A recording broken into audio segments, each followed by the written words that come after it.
Ô, Daniel, em relação a esse Papa, o sucessor do Papa Francisco,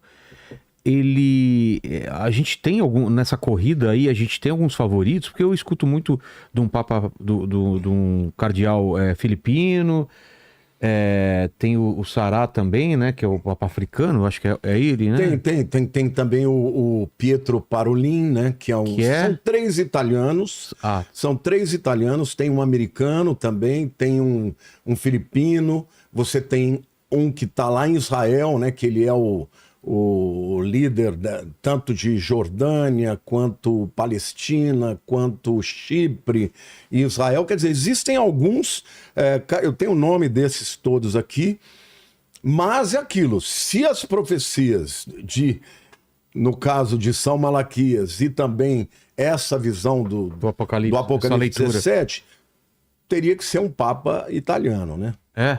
O que você acha, Daniel? Para onde está se encaminhando e em relação à profecia também? Que leitura que você faz em relação ao Então, sucessor? eu fiz um exercício interessante, que é o exercício de tentar comparar o filme O Conclave com os cardeais da vida real. Porque existe essa comparação, né? Para quem conhece, por exemplo, o livro, em português ficou O Último Papa, que é do ex-jesuíta Malachi Martin, né? Malachi Martin foi um autor muito importante, porque ele era o insider do Vaticano, ele era assessor do cardeal Agustin Bea na época do Concílio Vaticano II, o cardeal Agustin Bea era um dos mais importantes nesse evento de modernização, que foi o Concílio Vaticano II, uma grande vitória, né, para os progressistas. Então, no filme, no livro O Último Papa, em inglês o título é Windswept House. Ele contou uma história ali que ele diz que é 80% realidade, só que passada por uma ficção. Então, ele inventa nomes fictícios para figuras reais. Eu consigo fazer esse exercício com o filme O Conclave, ainda que o filme seja uma ficção, mas você consegue identificar várias equivalências, né? No, Dentro da realidade, né, dos que existem, tá? Por exemplo, a gente tem o Pietro Parolin, né? O Pietro Parolin poderia ser o cardeal Thomas Lawrence. O cardeal Thomas Lawrence é aquele cara do Ralph Fiennes, né? Que foi o cara que era o chefe ali o decano, né? Do colégio dos cardeais, Ele é né? o Por que secretário de aparece? Estado. Ah, é? É o Secretário de secretário de Estado Estado. do Vaticano. Exatamente. Seria Obrigado equivalente aí. ao primeiro-ministro, né? Tá. Exatamente, ele que coordenou ali todo o A evento, votação. né? Isso, a liturgia e tal.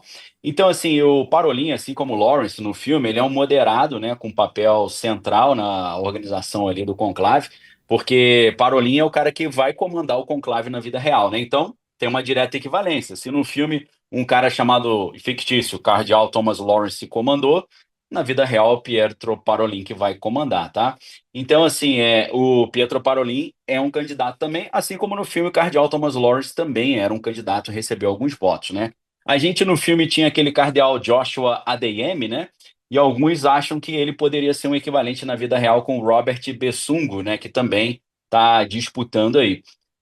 No filme, o grande demônio do filme, que é o conservador, que é o cardeal Goffredo Tedesco, na vida real poderia ser o Peter Erdo, né? Porque é muito conservador, defende aquela ideia da missa tridentina, igreja tradicional, e obviamente enfrenta uma resistência ferrenha dos progressistas, né? É o Inclusive, húngaro, né? É húngaro? Que está isso, alinhado com o próprio presidente da Hungria, que é totalmente conservador. É muito provável que não seja ele, Ah. porque não tem o viés que se espera, né, da Europa e dos globalistas.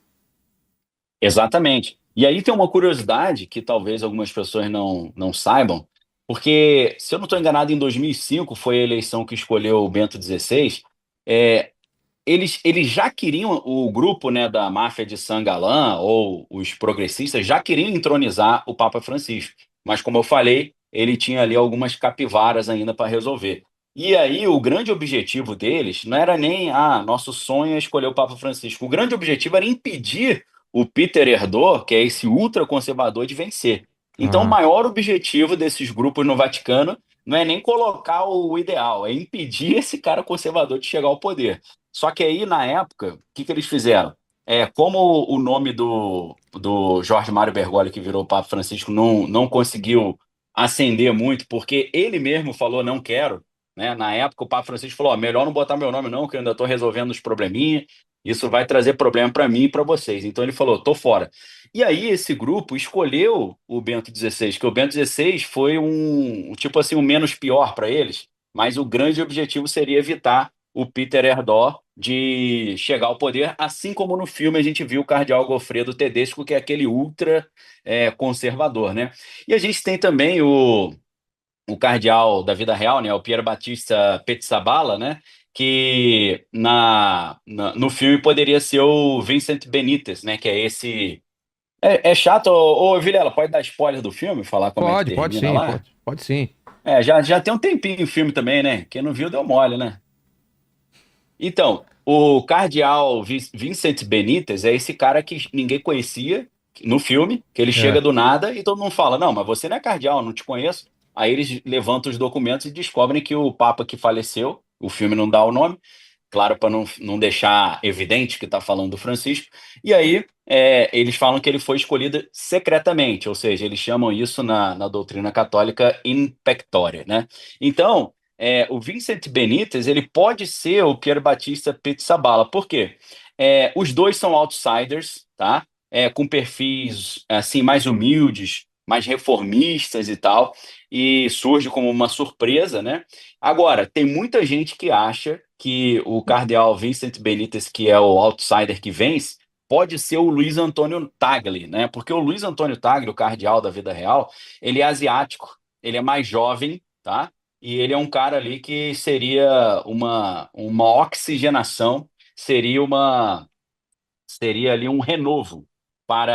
seria um renovo para o Ô, Vaticano, tá? Daniel, Eu, o- agora que eu lembrei que o Lamartine, pastor Lamartine falou que não tinha visto o filme, né? Ai, não, acabei dando não. spoiler, pastor, perdão. Não, que isso. Eu Não, vou, eu vou sair daqui e vou assistir. não, e o pessoal que tá aqui no chat falou: não adianta você dar spoiler, que eu não vou lembrar o nome dos personagens do filme mesmo, fica tranquilo. Não, mas a minha questão é o seguinte: o Pizzaballa, pelo fato dele Sim. ser o patriarca lá das regiões de Israel, Palestina, você não acha que ele, se houver um viés aí de fazer um acordo entre as religiões, ele seria interessante nesse sentido?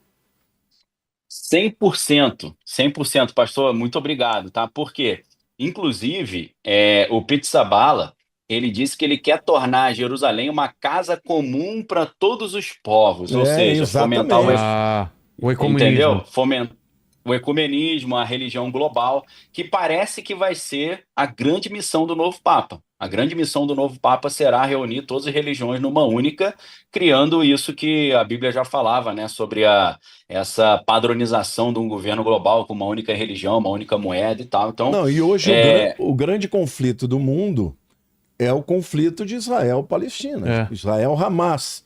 E um homem como esse, que tem trânsito, Jordânia, Palestina, Chipre, Israel, ele pode ser a pessoa adequada para Resolver. fazer a paz. E quando a gente fala de uma paz, a gente sabe que o governo do anticristo precisa ser precedido por um acordo de paz aí de 7 anos. É um né? grande acordo de paz, né?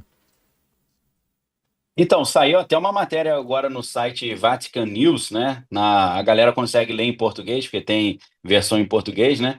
Falando que o Pizzaballa, né, do Patriarcado Latino de Jerusalém, propondo essa ideia de Jerusalém ser a cidade de todas as religiões. E, Isso e, viabilizaria a reconstrução do templo, né? e outra coisa, obviamente eu ainda não comprei essa narrativa dessa visão dos 8 papas. Depois eu vou explicar por que Tá. eu não concordo. Mas, de qualquer maneira, ele é um italiano.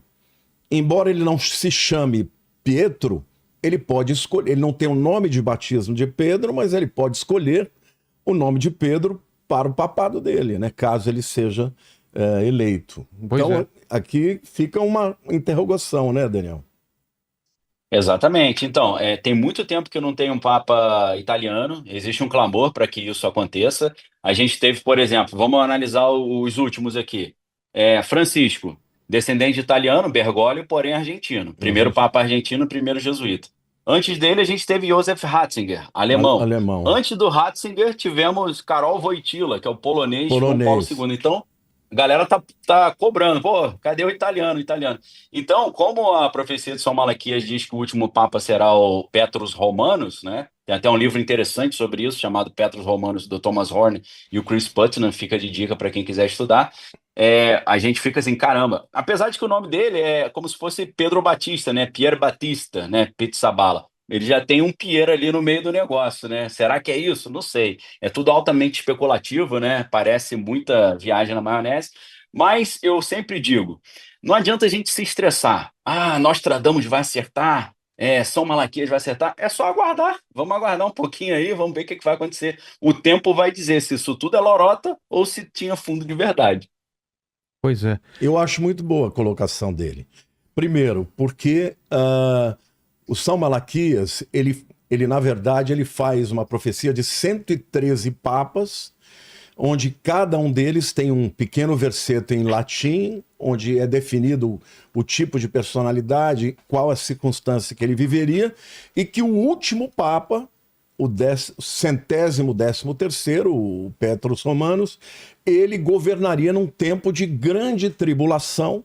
Então, isso de alguma maneira, se ele estiver correto, pode ser que seja a grande tribulação, e a grande tribulação nada mais é do que o tempo de governo do anticristo, não é? Entretanto, a profecia de Apocalipse 17, que as pessoas tentam juntar uma coisa com outra, tem que fazer muito malabarismo teológico para você tentar dizer que a partir lá do Acordo de Latrão, que foi feito por Mussolini também a Roma, que criou o Vaticano em 1929, e aí vem os 8 papas, e esse último seria o 8º. Ali tem muito malabarismo teológico e de interpretação bíblica. Depois a gente vai falar sobre isso. O que, na minha opinião, deve acontecer é que, por exemplo, qual é o nome do Papa que é filipino? Tem até aqui. É o Tagle.